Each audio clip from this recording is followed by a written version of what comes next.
Hello everyone, I'm getting ready for work and I have mascara all over my eyelids and I thought I'd tell you what I do in the mornings.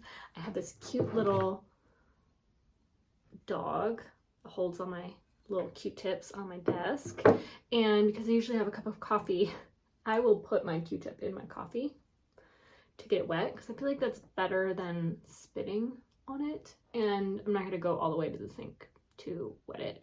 So I'll use my coffee cup to wet the Q-tip, and then I remove all the mascara I just stuck all over my hooded lid. And it feels really warm and cozy. Ah, I forgot my glasses. Damn it. Oh well, I'll be fine. Hello everyone. How are you today? Hope you're having a really good day. The last time I uploaded a video to YouTube where I was driving with my cup of coffee, I was called stupid and irresponsible in the comments. And I think that there's a lot of things that could qualify me as either of those at different points in my life, but I don't know that drinking coffee from an open mug while driving is that. I was driving to work the other day and I saw someone smoking a blunt, and they were dancing, they were having a really fun time driving their car. And I mean, I see that a lot, but the front end of their car was smashed up and it seemed like they just did not have a care in the world. And I thought, that's a little bit more stupid and irresponsible than this. But anyway, I'm not here to defend myself. I'm here to tell you some stories. I'm currently listening to Andrew Mowry's On the If I Want To episode. I listen to that when I get ready in the morning, and then when I get into the zone at work if I haven't finished. And I just heard her say that she was really into biking, and it reminded me of when I was really into biking. I thought I'd tell you about my history of the bicycle, my personal history with the bicycle. Sorry, there's like people searching, police searching a vehicle over there. That's kind of interesting. So I started riding a bicycle when I lived in DC. I lived in Capitol Hill, right by the train station, in a big old apartment building, and I worked in Georgetown, and that's like across town a little north. And I used to take the bus, and then I had a horrific experience on the bus with this person targeting me, harassing me, saying horrific things. I thought I was gonna get shanked until this woman like pulled me into her lap and scolded me for not carrying mace, which I had in my hand, in my pocket. I was just too afraid to spray mace on a bus, on a public bus. Anyway, that was scary town, and I didn't want to ride the bus anymore, so I started riding my bike to work, and it was the best thing I ever did. I had a friend at the time who rode his bike to work much further than I had to, and so that was a huge inspiration to me, and I knew I could do it because they did it. So I rode my bike to work every day, and that was about 5 or 6 days a week.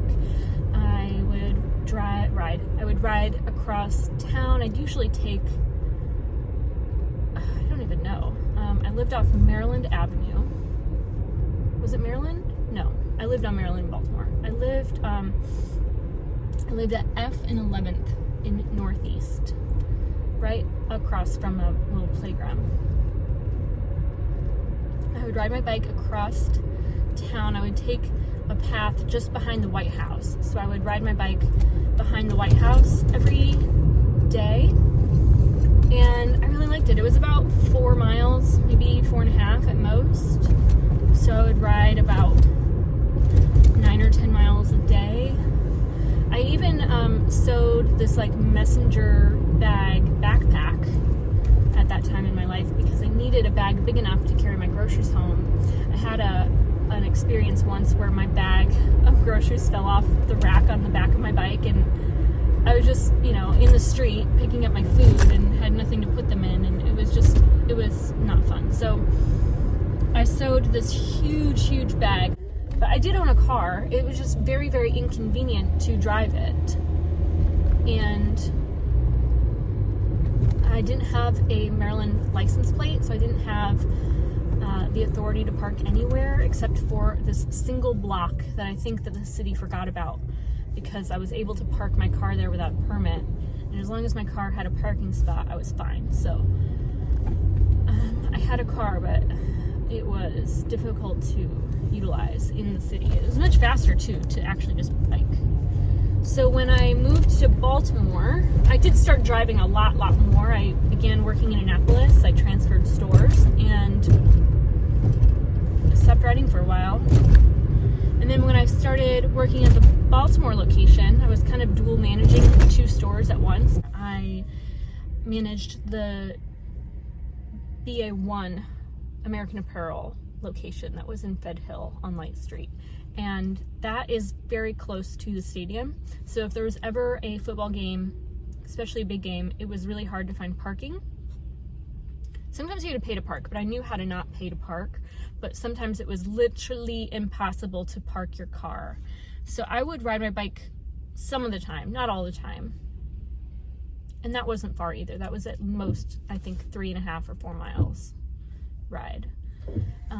The streets in DC are much more bike friendly. There's a lot fewer potholes than here in Baltimore. The roads are pretty torn up, but I do find that traffic in DC can be a little bit more aggressive because they're stuck in traffic a lot, so they're kind of bothered if anything slows you down.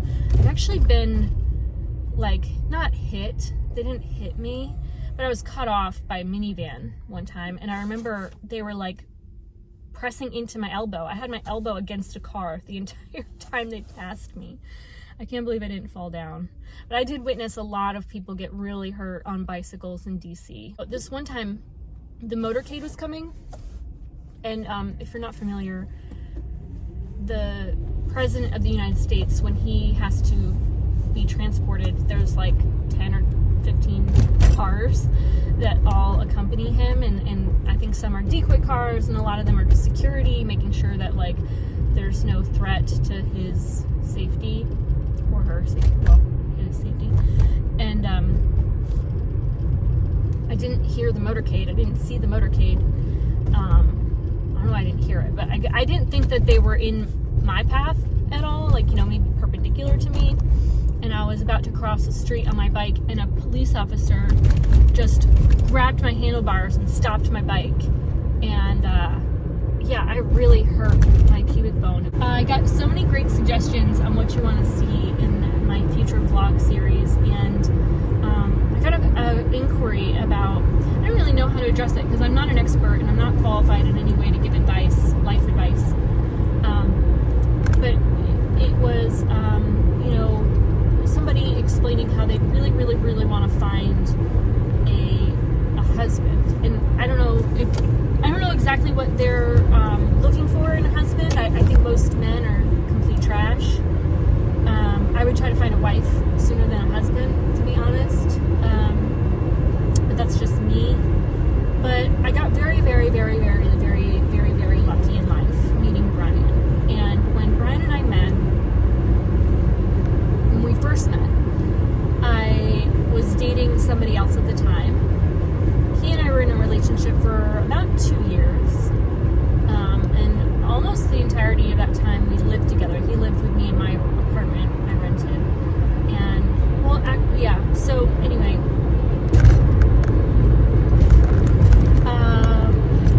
he caught feels for this girl and started talking to her a lot and hanging out with her a lot, and I was just like, what is happening? What are you doing? He was just being very manipulative, and it was all very gross. And so I kicked him out, broke up with him, and for about 2 months maybe, I don't even know, something like that, I was just single for the first time in what felt like 8 years. I dated him for 2, and before that I was in a long relationship, and there wasn't much time between those 2 situations. So I was single for the first time in a while. I never really felt comfortable being single. I've always really been in a relationship. I'm a very I like to be paired up. I like having my person. I feel more balanced and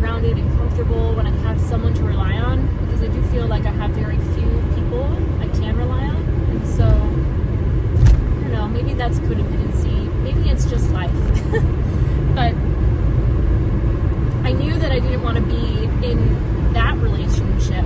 And if that's what relationships were like, I didn't think I really wanted to be in one. So for the first time ever, I was just happy to be alone. I think that I had just been kind of so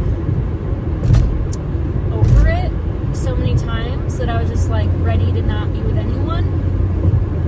And I think that that is really what prepared me to be with someone forever, because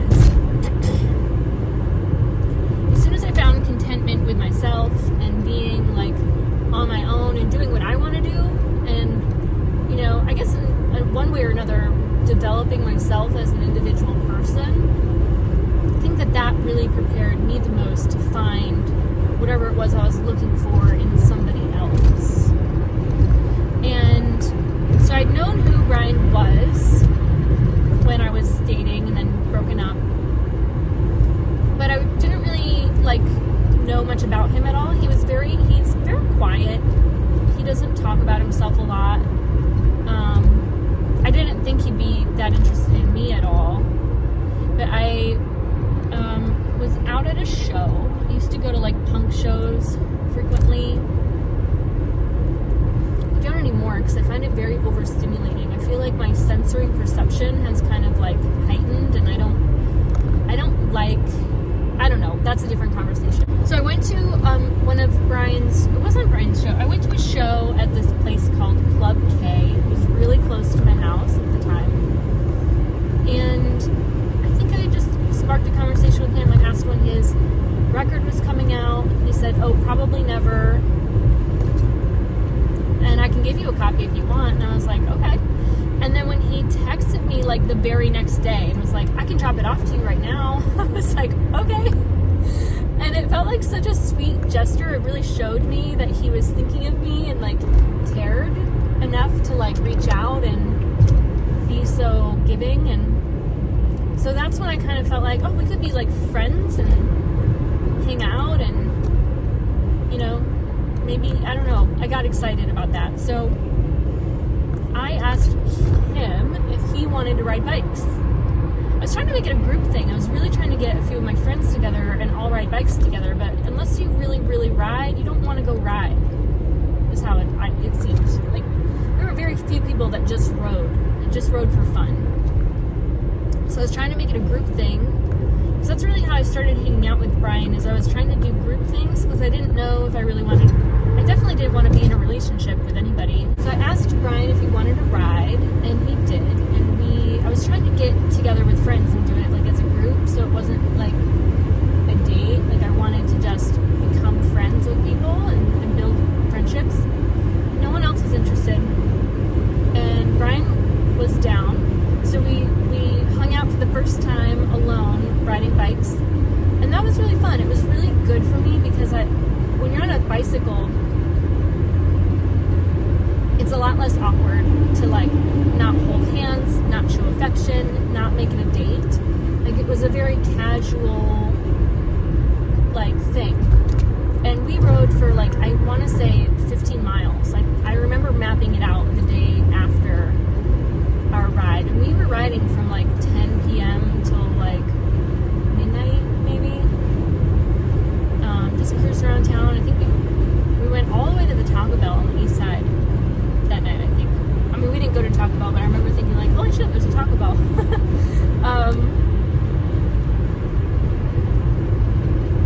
Yeah, so why am I telling this story? I would say the best way to meet someone that you could potentially commit the rest of your life to is to do things that you want to do with your time and prioritize yourself and building solid, healthy, happy friendships, and hope that one of those friendships becomes something more than friendship. I think that in the time leading up to when I met Brian, I was very damaged in a lot of different ways. But don't ever sell yourself short. Don't ever settle. Expect the most from people. And if they can't deliver every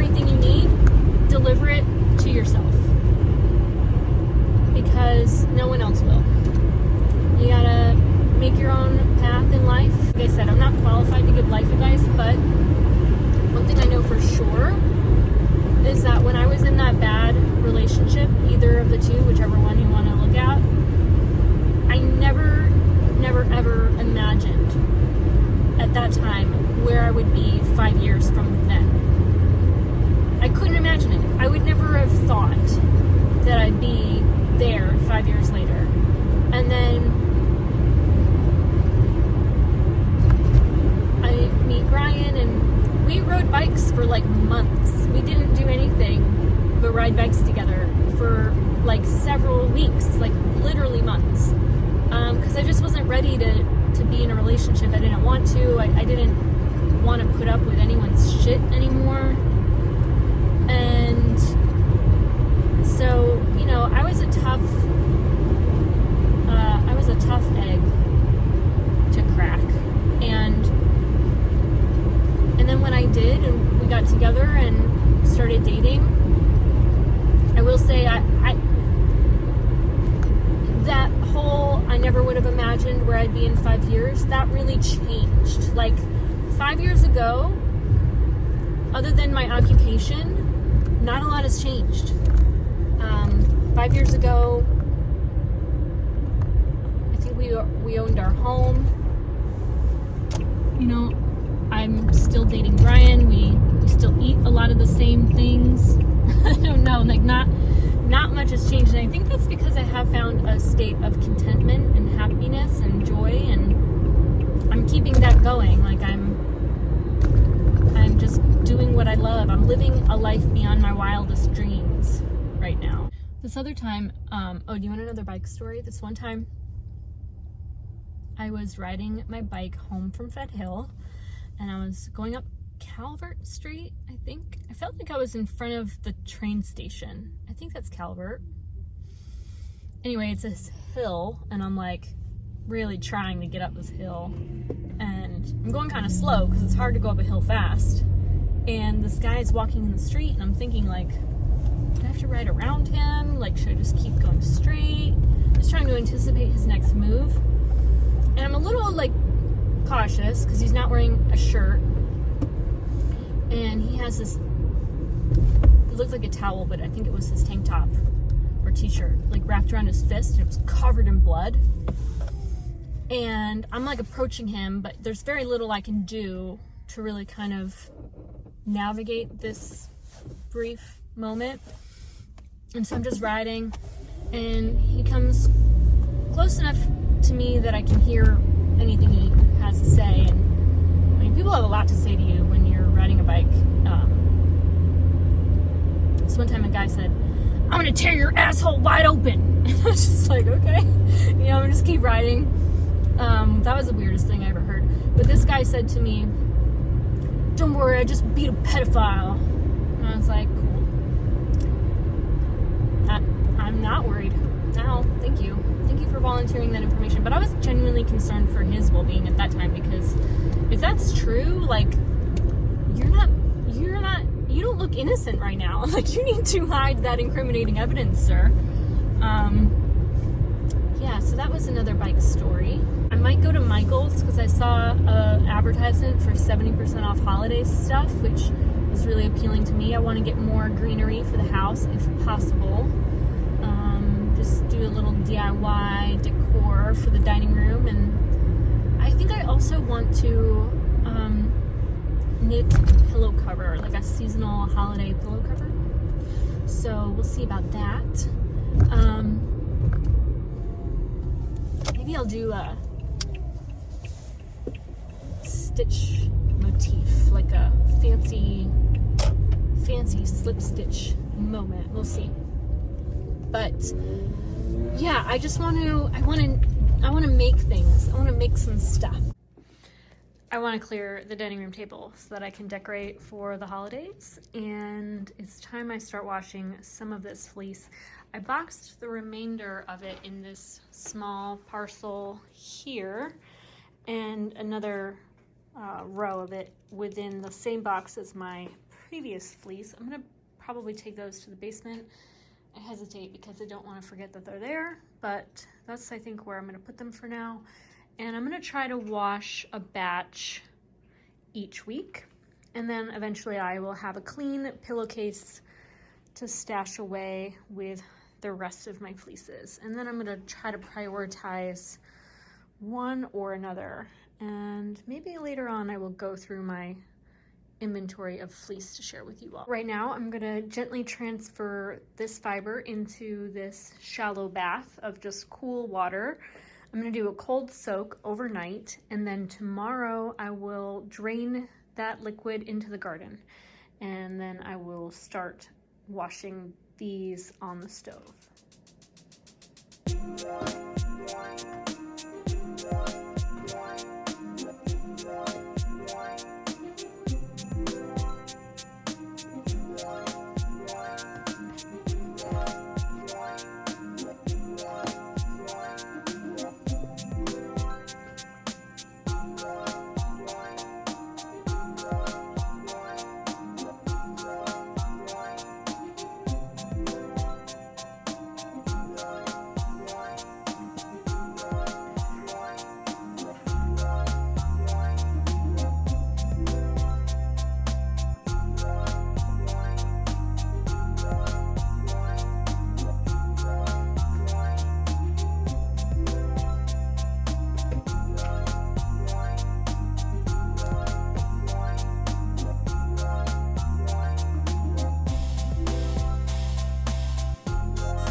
Look at this dome. Hey, at least you didn't take the baby like Aww. With the cutie.